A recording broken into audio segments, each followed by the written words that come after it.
श्रीयुत हिशेबी पु ल देशपांडे. अरसिकाला कवित्व निवेदन करण्याचा प्रसंग माझ्या कपाळी लिहू नकोस, असं कोण्या संस्कृत कवीनं परमेश्वराला त्रिवार बजावून सांगितलं आहे. पण प्रत्येक गोष्ट जिथल्या तिथे ठेवण्याचं वेड असलेल्या माणसाकडून आपल्या व्यवस्थितपणाची निवेदनं ऐकण्यापेक्षा ते काम कितीतरी सुसह्य असं म्हणावं लागेल. फार दिवसांपूर्वीची आठवण आहे. एका मित्राबरोबर त्याच्या एका वृद्ध नातलगांच्या घरी गेलो होतो. माझं काहीच काम नव्हतं. माझ्या मित्राला काही निरोप वगैरे सांगायचा होता. दारात शिरतानाच फाटकावर बोर्ड होता. आत येणाऱ्यानं फाटक लावून घेण्यास विसरू नये. मनात विचार आला, आत येणाऱ्यानं विसरू नये, तर बाहेर जाणाऱ्यानं विसरलं चालेल काय? मी न विसरता बागेचं फाटक लावून घेतलं.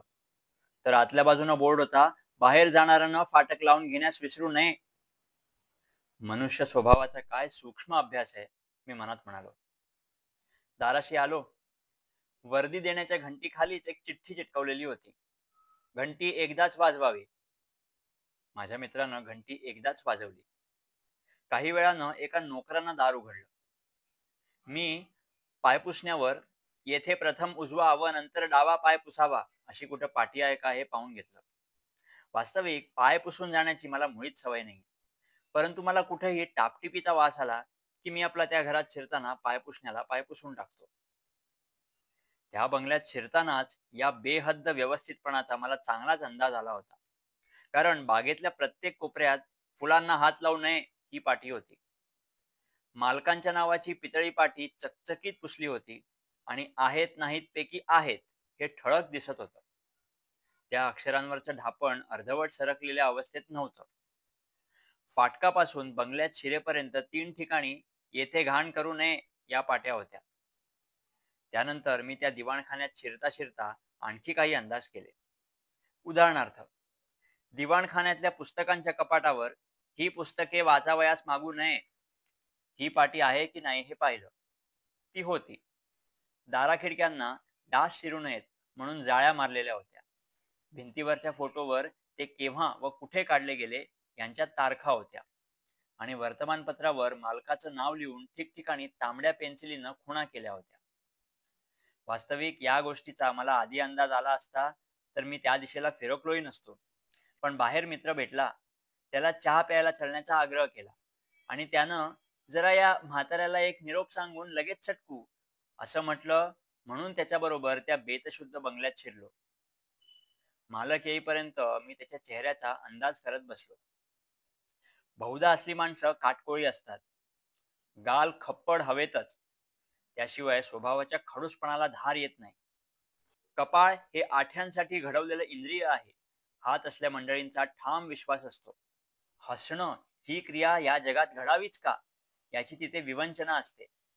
बहुधा जुना शर्ट त्याची कॉलर कापून आणि लांब हातांचे अर्धे हात करून घरात घालण्यासाठी म्हणून वापरण्याची प्रवृत्ती असते.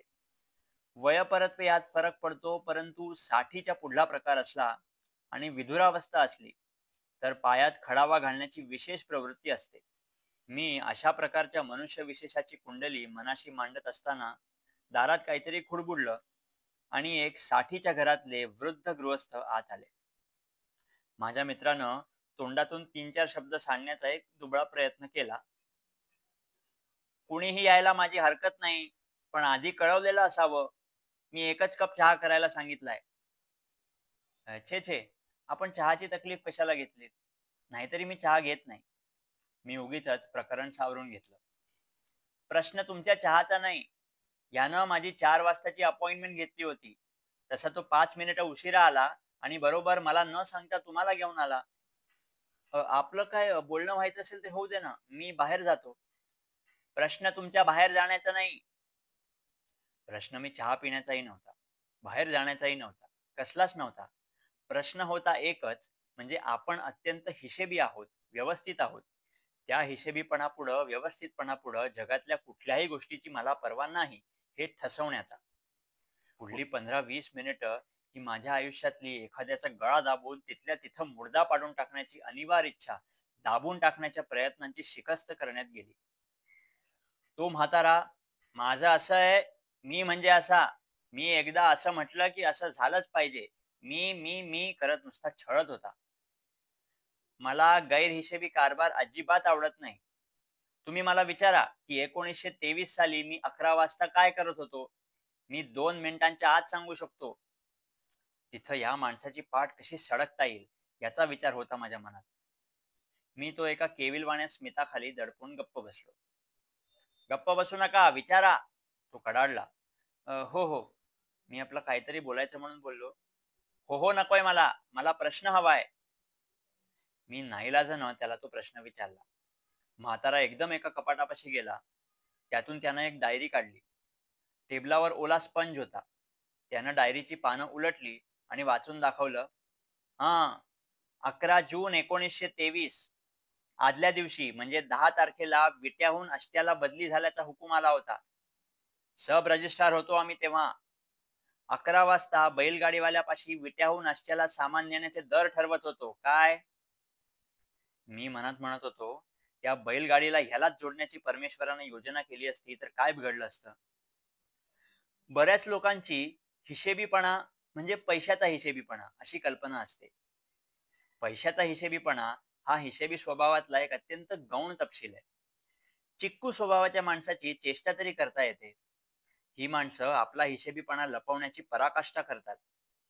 आमचा रुपये आणि पै न्याहाळत बसणारा एक मित्र आम्हाला आज कित्येक वर्ष हॉटेलात नेऊन मनसोक्त खायला घालणार आहे. आम्ही जवळजवळ रोज त्याची या विषयावरून चेष्टा करतो.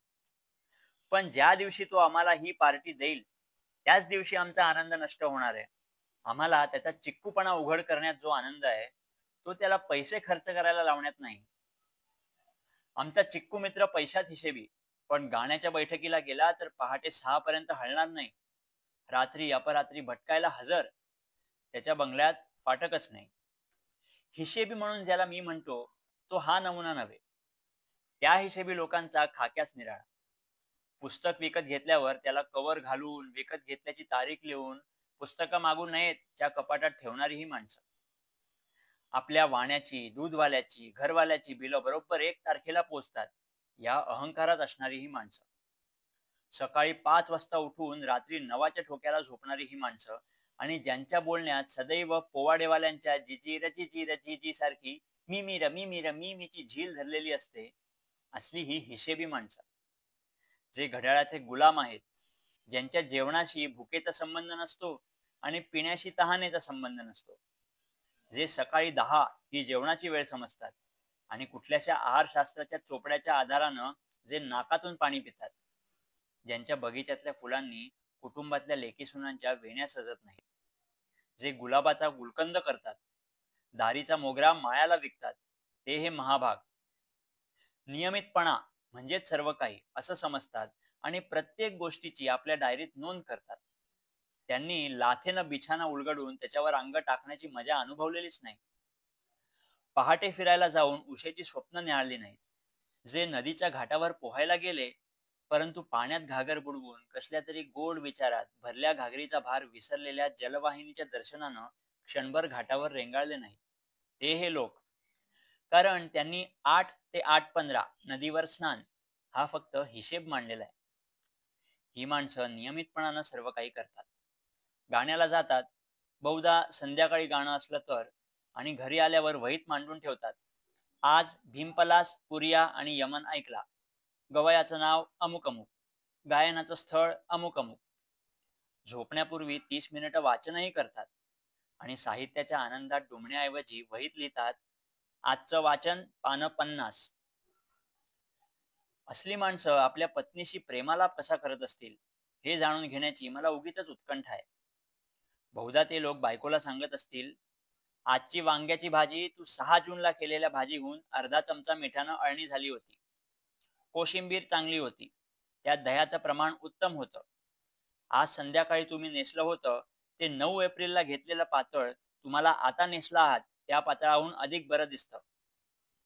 जाऊ दे, हा संवाद लांबवण्यात अर्थ नाही.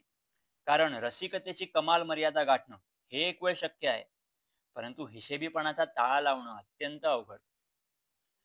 असल्या माणसांना मी भयंकर भीतो. माझी सगळी शक्ती इथं जणू काही नष्ट होते. कधी वाटतं या माणसांचा सणसणीत अपमान करावा, पण जमत नाही. कदाचित परमेश्वरानं हा नमुना करताना काय हिशेब करून ही मनुष्य रूपधारी यंत्र घडवली याच्या विचारानं मी हतबुद्ध होत असे. असल्या लोकांच्या वर कसला तरी सूड काढायचा विचार येतो. मित्राबरोबर मी ज्याच्या घरी गेलो होतो त्या म्हाताऱ्याला मी तसा सोडला नाही. त्यानं तर माझा फारच अपमान केला होता. माझं नावही विचारण्यापूर्वी मी किती वाजता उठतो हा अत्यंत खाजगी प्रश्न विचारला होता. माझ्या बुशकोटातून डोकावलेली सिगारेटची डबी पाहून धूम्रपान आणि कॅन्सर या विषयावर कुठल्या तरी मासिकात आलेली 2 पानं माझ्याकडून वाचून घेतली होती. आणि दाढी करण्याचं एक पातं मला किती दाढ्यांपर्यंत टिकतं हा प्रश्न करून त्याचं उत्तर न देता आल्याबद्दल माझीच खरडपट्टी काढली होती. त्याच्यावर सूड म्हणून मी जाताना त्याच्या बागेतला नळ सोडला, त्याची आहेतची पाटी नाहीत केली आणि बाहेरचं फाटक उघडं टाकून रस्त्यावरची 2 बेवारशी गुरं हाईक हाईक करून त्याच्या बागेत सोडली. यापेक्षा मी त्याच्यावर अधिक सूड काय घेऊ शकणार होतो. तेवढ्यावरच मी खुश होतो. परंतु 2 दिवसांच्या आतच माझ्या नावावर एक पत्र आलं. त्यात माझ्या निष्काळजीपणामुळे झालेल्या नुकसानीबद्दल त्यांनी तीव्र नापसंती व्यक्त करून आपल्या फाटकाचा दरवाजा मला कायमचा बंद असल्याचं कळवलं होतं. मात्र त्या खाजगी पत्राच्या वरच्या कोपऱ्यात जावक क्रमांक 232 हे लिहायला तो हिशेबी थेरडा विसरला नव्हता.